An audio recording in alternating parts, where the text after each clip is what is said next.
Une importante concertation s'est tenue à Manono dans la province du Tanganyika ce lundi 23 mars 2026 autour des activités de Cobalt Metals Exploration DRC.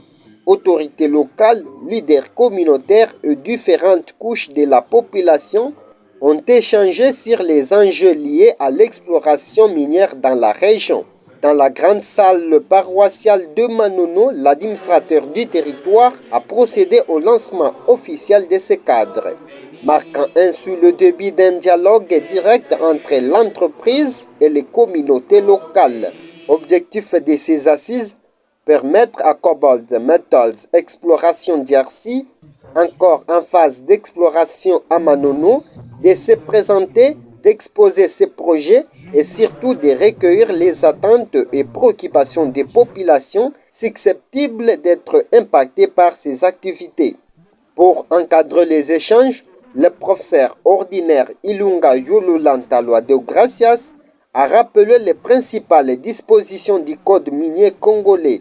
Un exposé pédagogique axé sur le respect strict des normes environnementales, sociales et administratives en vigueur en République démocratique du Congo. Nous y avons été conviés et une parole nous a été donnée pour essayer de présenter un condensé du code minier, particulièrement les dispositions qui touchent aux aspects sociaux, aux aspects environnementaux.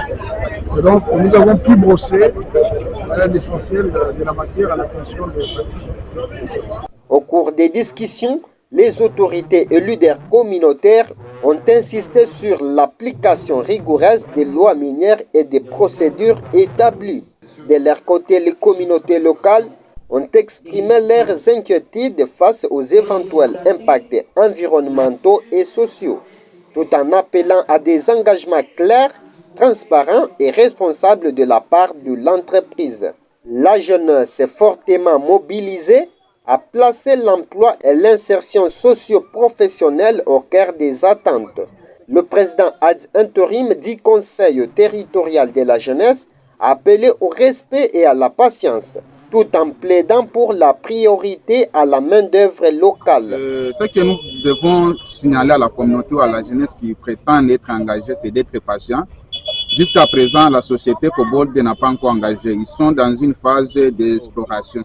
Donc, ce qui peut espérer pour le moment avoir un petit boulot, ce sont les géologues. Les autres départements, les autres facultés peuvent attendre. En réponse, Cobalt Metals Exploration DRC, par l'entremise de son directeur général Benjamin Katabuka, a présenté les grandes lignes du projet et précisé que l'entreprise ne détient à ce stade que des permis de recherche. La société affirmait privilégier une approche basée sur le dialogue, la transparence et la collaboration avec les communautés. Aujourd'hui, effectivement, c'était un grand jour pour nous. Nous voulions en fait présenter à la communauté de Manono, aux autorités locales, à l'administrateur du territoire, à son conseil de sécurité, mais ainsi que toute la population de Manono sur les 8 permis de recherche que nous avons.